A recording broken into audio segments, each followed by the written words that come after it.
नमस्कार दोस्तों।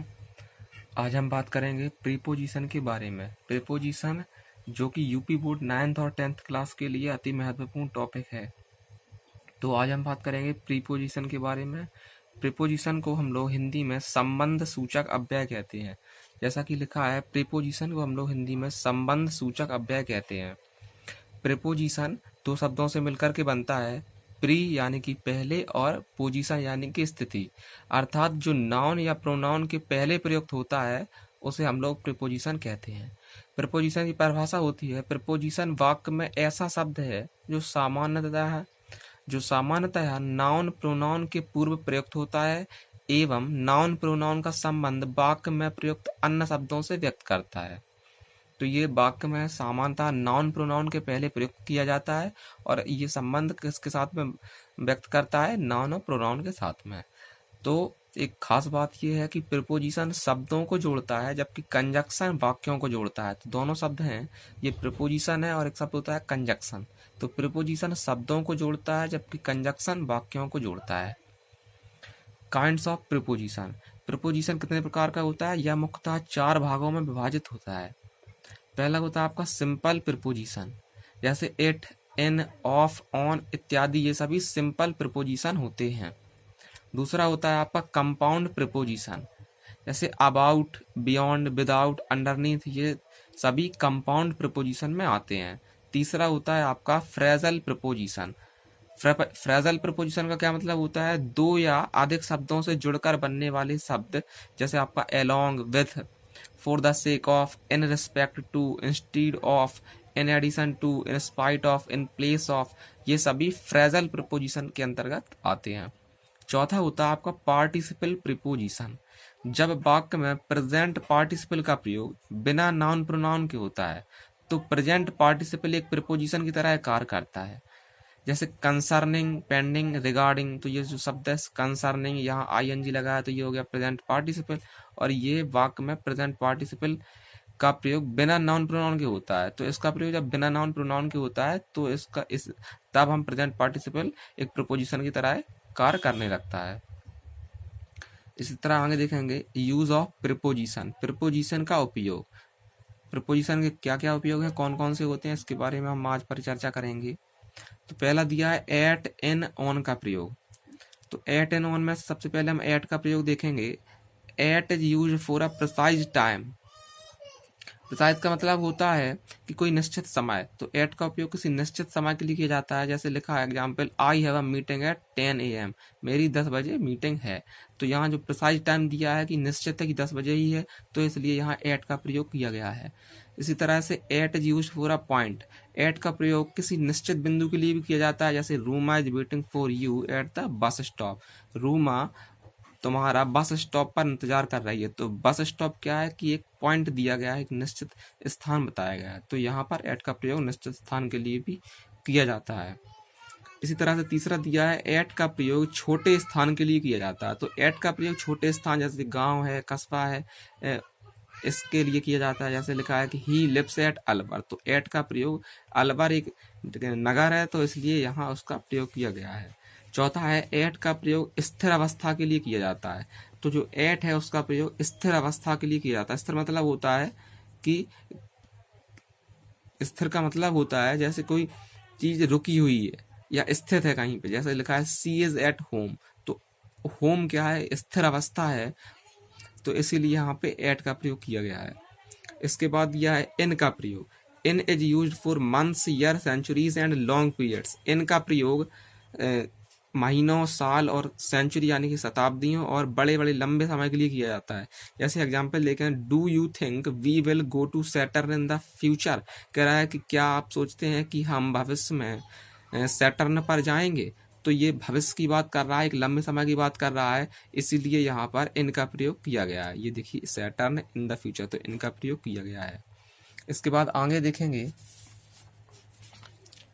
आगे दिया है in is use for an enclosed space. In का प्रयोग किसी बंद जगह के लिए भी किया जाता है। जैसे do you live in India, क्या आप इंडिया में रहते हैं? तो इंडिया एक बंद जगह है पूरा, तो इसलिए इनका उपयोग किया गया है। ऐसे दिया I have a meeting in Delhi, कि मेरी दिल्ली में मीटिंग है। तो जो दिल्ली दिया है एक बंद स्थान है पूरा, तो इसलिए यहाँ पे इनका प्रयोग किया गया है। इसी तरह से तीसरा दिया है, इन गतिशील स्थिति हेतु प्रयोग होता है। इनका प्रयोग गतिशील स्थिति के लिए भी किया जाता है। The train is in motion, train यानी कि रेलगाड़ी गति में है या गति की अवस्था में है, तो उसमें गति है, तो इसलिए यहाँ पे इनका प्रयोग किया गया है। चौथा दिया है, इनका प्रयोग बड़े स्थानों के लिए होता है। बड़े बड़े स्थानों के लिए भी इनका प्रयोग किया जाता है। जैसे एग्जाम्पल दिया है, a temple is situated at Madurai in Tamil Nadu. तो कह रहा है कि एट मदुरई, मदुरई एक छोटी सी जगह है, तो इसलिए यहाँ पे एट का प्रयोग किया गया है, लेकिन इन पूरे तमिलनाडु राज्य के लिए प्रयोग किया गया है। तमिलनाडु एक बड़ा राज्य है, तो यहाँ पर बड़े स्थान के लिए इनका प्रयोग किया गया है। इसी तरह से पांचवा दिया है, इनका प्रयोग पूर्व में ही जब कोई वस्तु अंदर होती है उसके लिए होता है। तो जैसे देख लेंगे एग्जाम्पल में, there are 3 students in the class. तो कह रहा है कि एक कक्षा में 3 विद्यार्थी हैं, तो पहले से ही उपस्थित है, तो इसलिए यहाँ पे इनका प्रयोग किया गया है। इसी तरह से दिया है ऑन का प्रयोग, on is used for days and dates. On का प्रयोग डेज दिनों और डेट्स यानी कि तारीखों के लिए किया जाता है। जैसे एग्जाम्पल दिया है, हर बर्थडे इज ऑन 26 अप्रैल। तो 26 अप्रैल डेट दी गई है उसकी, तो इसलिए यहाँ पे ऑन का प्रयोग किया गया है। Where will be on independence day, तो यहाँ पे जो इंडिपेंडेंस डे दिया गया है, ये कोई डे है, इंडिपेंडेंस डे एक डे होता है, इसीलिए यहाँ पे ऑन का प्रयोग किया गया है। फिर दूसरा दिया है, on is used for surface. On का प्रयोग सरफेस यानी कि सतह या तल के लिए किया जाता है। जैसे एग्जाम्पल दिया है, you are standing on my foot, तुम मेरे पैरों पर खड़े हो। तो पैर क्या है, यहाँ सतह दी गई है, तो इसी वजह से यहाँ ऑन का प्रयोग किया गया है। फिर दूसरा एग्जाम्पल इसी का दिया है, there was a no smoking sign on the wall. इसके बाद दिया है इनटू का प्रयोग। इनटू का प्रयोग गति मूवमेंट के लिए किया जाता है, तो इनटू का प्रयोग किसी गति के लिए किया जाता है। जैसे कह रहा है कि ही जम्प्ड इनटू द रिवर, कि वह नदी में कूदा। तो नदी में जब कूदेगा तो गति आएगी, और जहाँ गति का उपयोग होगा वहाँ इनटू का प्रयोग किया जाएगा। इसी तरह से टू का प्रयोग, टू का प्रयोग गतिशीलता प्रदर्शित करता है। टू का अर्थ का होता है, टू का अर्थ होता है का। जैसे एग्जाम्पल है, ही वेंट टू मार्केट, वह बाजार गया। तो बाजार जाने में गति क्या है, तो थोड़ी कम गति होगी, तो इसीलिए यहाँ टू का प्रयोग किया गया है। जबकि नदी में कूदने में ज्यादा गति होगी, इसलिए वहां पे इनटू का प्रयोग किया गया है। इसीलिए इसके बाद देखेंगे टू का प्रयोग स्थान हेतु किया जाता है।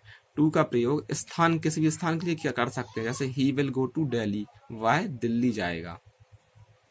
इसके बाद दिया है विद या बाई का प्रयोग। विद का प्रयोग इंस्ट्रूमेंट हेतु और बाई का प्रयोग एजेंट कर्ता हेतु किया जाता है। देखिए, विद का प्रयोग क्या है कि किसी इंस्ट्रूमेंट, कोई भी उपकरण के लिए करते हैं, और जो उस उपकरण का कार्य करेगा, उस पर काम करेगा, और उसके लिए, उस कर्ता के लिए बाई का प्रयोग किया जाता है। जैसे द एग्जाम्पल दिया है, the snake was killed by him with a stick. सांप को छड़ी, मेरे द्वारा छड़ी से मारा गया। तो जो छड़ी है एक इंस्ट्रूमेंट है, उपकरण है, और किसके द्वारा मारा गया, मेरे द्वारा, तो मैं करता हूँ, इसलिए जो स्टिक है उसके साथ में विद का प्रयोग किया गया है। जबकि मैं, हिम यानी कि जो करता है, उसके साथ में बाई का प्रयोग किया गया है। इसी तरह से दूसरा एग्जाम्पल दिया है, the letter was written by Suresh with a pencil. पत्र को पेंसिल के द्वारा पत्र को पेंसिल के से सुरेश के द्वारा लिखा गया। तो जो पेंसिल है वो उपकरण है, और जो पेंसिल है उपकरण है, तो इसलिए इसके साथ में विद का प्रयोग हुआ है। जबकि जो सुरेश है वो करता है, उसने उसे लिखा है, तो सुरेश के साथ में बाई का प्रयोग किया गया है। इसके बाद दिया है फॉर का प्रयोग। फॉर का प्रयोग सामान्यतः अवधि हेतु किया जाता है। किसी सामान्य अवधि के लिए इसका प्रयोग किया जाता है। जैसे he has been ill for 3 days, अवधि हो गई 3 दिन है, तो यहाँ अवधि हो गई है 3 दिन, तो इसीलिए यहाँ पे फॉर का प्रयोग किया गया है। इसी के साथ अगला दिया है, फोर का अर्थ के लिए भी किया जाता है। फोर का प्रयोग अर्थ के अनुसार होता है। फोर का प्रयोग जो है अर्थ के अनुसार भी होता है। जैसे के लिए, इसका अर्थ होता है के लिए। जैसे हम कहें कि I rented my car for the summer only, मैंने अपनी कार केवल गर्मियों के लिए दी। तो एक समय दिया है, समय की अवधि दी गई है, जैसे समर, ये समय की अवधि है, तो इसलिए यहाँ पे फोर का प्रयोग किया गया है। अगला दिया है, I went there for summer vacation, मैं वहाँ गर्मियों की छुट्टियों में गया। तो समर वैकेशन से एक सामान्यता अवधि है पूरी, तो यहाँ इसलिए सामान्य अवधि के लिए फोर का प्रयोग किया गया है। मिलते हैं अगले वीडियो में। इसके बाद आगे की परिचर्चा अगले वीडियो में की जाएगी। तब तक के लिए नमस्कार।